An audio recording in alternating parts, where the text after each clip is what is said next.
Hello interwebs, I'm Amanda and welcome to Pure Fix TV. This week we're going to learn how to set up your bike as the ultimate commuting machine.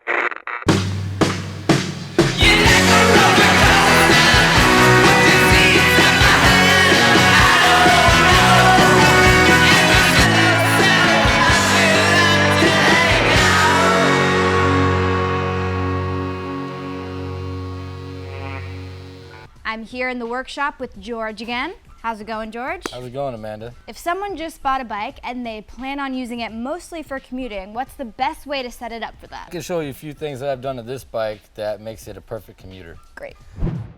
All right, so the first thing I did was I put bullhorn handlebars on there. These are really good because you have 3 hand positions. So if you're wanting to go fast, you can be aerodynamic, and you can also use the leverage of the handlebars to climb hills. The second thing I did was made sure that I had 2 brakes. I have a front brake and I have a rear brake where you're at. The reason why I did this is because out in the street in the early morning when you're going to work, there's a lot of cars that are trying to get to work and they don't really care about you necessarily, so you have to be able to stop quickly. So aside from trying to look cool, it's a lot smarter and it actually keeps the ride fun. Third thing I did was I got some tires that are a little bigger than typical. I got some thick slicks that were 28C. They may not be as small and have as high as a pressure to go fast, but they definitely take the potholes better. They feel good and you get a good ride out of it. I put this fender on there so when it is raining, the water doesn't kick up on your back and leave a skunk trail, because it can look pretty funny and it's also uncomfortable. Another thing that could be considered one of the most important things is a light. What I put on here was an LED light that's easily detached. They're very bright, they last a long time, and also when you lock up your bike, you can take them off, put them in your pocket, and you don't have to worry about somebody coming and taking them for their own. It's easy as pushing a button.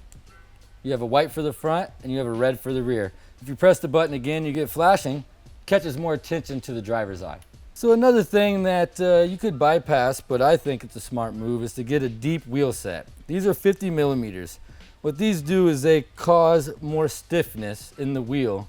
Therefore, it doesn't flex as much and you're gonna be able to keep the wheel strong, tight, and straight as you go through the city streets. And lastly, Amanda, you definitely wanna protect your ride, your investment, and what you have fun on. So what I suggest is you get a lock. Sometimes you can get 2, but what I have here is I have a U-lock made by Kryptonite. It works really well. You can put it up against posts and you can carry it easily. There's a bracket. Also, people like to slide them in between their belt. And another idea is to use the Kryptonite chain lock. Pretty heavy duty, which means it's gonna save you. It's a lot to carry, but it's worth it in the end, because when you go outside, you wanna go back to your bike and ride home with a smile on your face. The last thing I suggest is that you get a helmet. You're definitely gonna need this on a daily commute because you wanna stay safe. All right, thanks, George. So I'm good to take this to work now? Aren't you already at work? Yeah, I guess you're right. If you have any questions, hit us up on our Twitter at PureFixTV or leave a comment below. I'll catch you guys next time.